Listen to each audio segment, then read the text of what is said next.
Even mainstream liberal media outlets like the BBC are now saying that Britain faces a terror threat.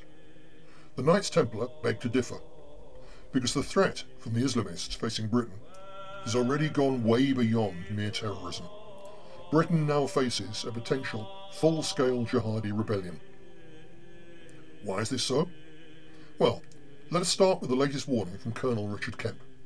He is former chairman of the Cobra Intelligence Group, which advises the government on intelligence matters and coordinates the work of MI5 and MI6. So we have to assume that Colonel Kemp knows what he's talking about when, interviewed on BBC Newsnight recently, he said, quote, "I think there are probably many, many more than that involved in this kind of activity. It seems to me very unlikely that MI5 have got a full understanding of the scale of the problem that exists in the UK," unquote. Now, he's talking about the reports that intelligence agencies have identified 23,000 potential jihadis living in Britain. Of this pool of potential terrorists, 3,000 are suspected of posing an imminent threat, the Times reports. The other 20,000 have been involved with past investigations and have been categorised merely as posing a residual risk. But both the Manchester Arena attacker Salman Abedi and Westminster killer Khalid Massoud were in this pool of former subjects of interest and were no longer the subject of surveillance efforts. And now Colonel Kemp has warned that even the figure of 23,000 suspected jihadis currently in the UK is just the tip of the iceberg. To put this into perspective, consider that at no point in the 30 years of the Troubles in Northern Ireland did the IRA ever have more than 400 volunteers. If the iceberg analogy is taken literally, it would suggest that the 23,000 known potential jihadis are only 10% of the real number, which would imply nearly 250,000. Fortunately, that is almost certainly an exaggeration. But when Colonel Kemp says that there are many, many more than 23,000, he surely doesn't mean that the total is 25,000, because that would only be a few more. He probably doesn't mean 30,000, because that would perhaps be many more.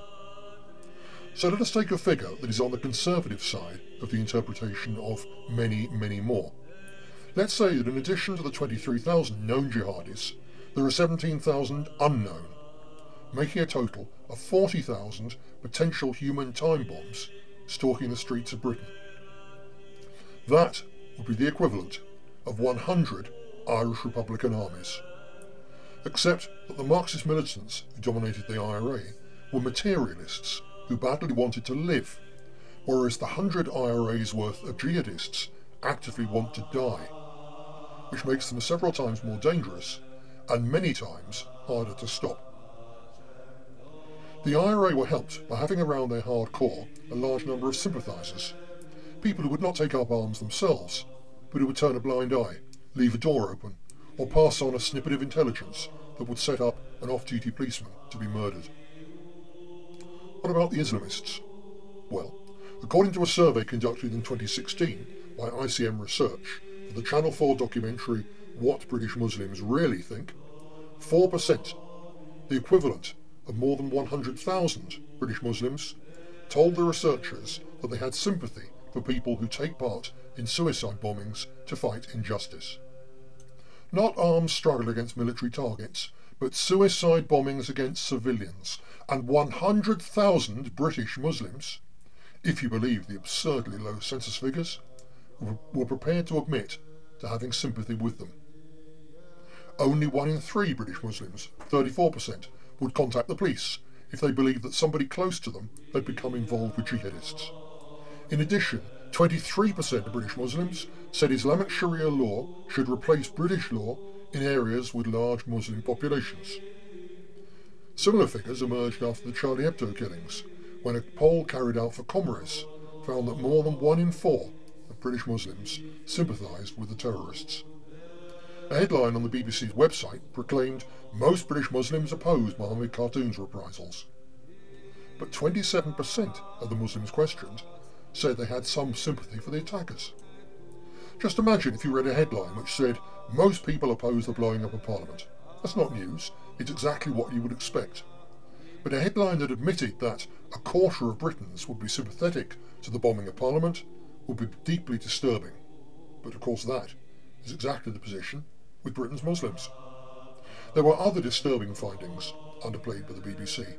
24% of respondents said that they supported violence against anyone who published images of the Prophet Muhammad, while almost half, 45%, believe that extremist clerics who preach violence against the West are not out of touch. A poll after the 7/7 suicide bomb attacks in London in 2005, in which 52 innocent civilians were killed, produced remarkably similar findings. A survey of 1,000 Muslims suggested that 23% thought terrorist acts could be justified because of the then Labour government's support for the war on terror. The most hardline views came from Muslims under the age of 24. Hence, judging by our experiences in Northern Ireland, the manpower is there, both in terms of fighters and sympathisers, for a massive outburst of jihadi violence in Britain. When it happens, battle-hardened veterans of jihadi insurrections abroad will provide the iron core of the terror army. According to Douglas Murray, writing in The Spectator back in 2014, quote, "Perhaps as many as 4,000 people from Britain are thought to have gone to train or fight in Afghanistan. Estimates of the number of British citizens who have gone to fight in Syria and Iraq range from just over 500 to 1,500, a figure from Khalid Mahmood, a Birmingham Labour MP. If the larger figure is correct, it will be significantly higher than the number of Muslims currently serving in Britain's armed forces." Unquote. The official government figure is that 850 Muslims left Britain to fight in Syria, and that around 400 have returned. According to the Express, the Home Office is refusing to say if it has arrested, charged, or even interviewed a single British-born Islamist state activist who's returned to Britain. Despite their being suspected of leaving to aid the world's deadliest terrorist organisation, in places where beheadings and brutal executions are commonplace, Britain's security services do not even routinely detain or question them. Powers introduced by Prime Minister David Cameron 2 years ago to contemporarily prevent them returning have only been used once. According to the Mirror, only 14 of them have ever been jailed, and most of them have since been released. So why do we say that Britain does not face an Islamist terror threat?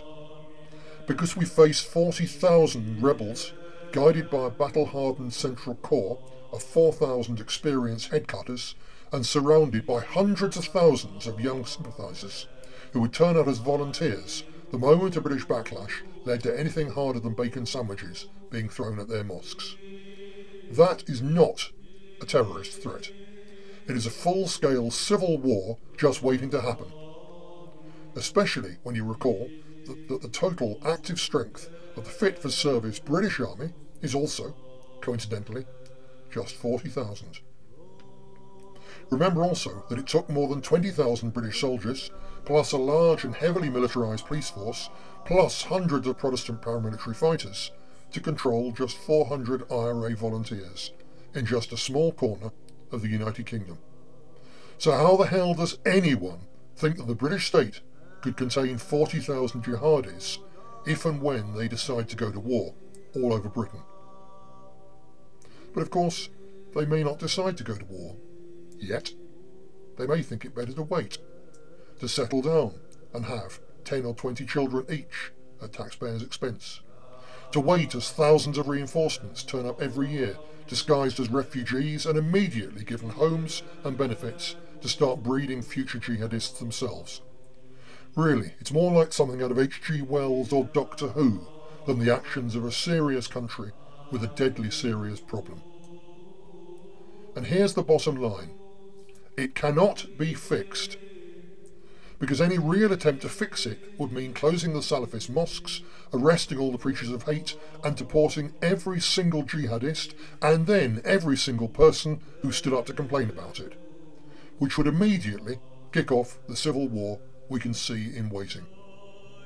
Or our government can do nothing, as they will do nothing, in which case either the jihadis choose to strike soon, while their battle experience from Syria and Afghanistan is fresh, and while the defeat of their Middle Eastern caliphate means that they feel they have to lash out at new and softer targets such as Britain. Or, as just suggested, they may decide to wait and breed and recruit and organise, in which case the hammer blow, when it finally does fall, will be even more devastating. Whichever it is, the madness and treason of the elite is not going to end well. In fact, it will end, as foreseen decades ago, in rivers of blood. Whichever it is, you or your children are going to have to run or die or fight. In fact, a combination of all three. This is what we mean when we say that the time of the Templars is coming. The blood-red tide will be loosed. It may be delayed, but it cannot be avoided. And nor can the resistance and the return. The catastrophe cannot be avoided. But once the men of the West are forced to fight, there will arise from the shattered ruins of liberal Europe a mighty army of Christian soldiers marching to war, to victory and reconquest. Deus Vult.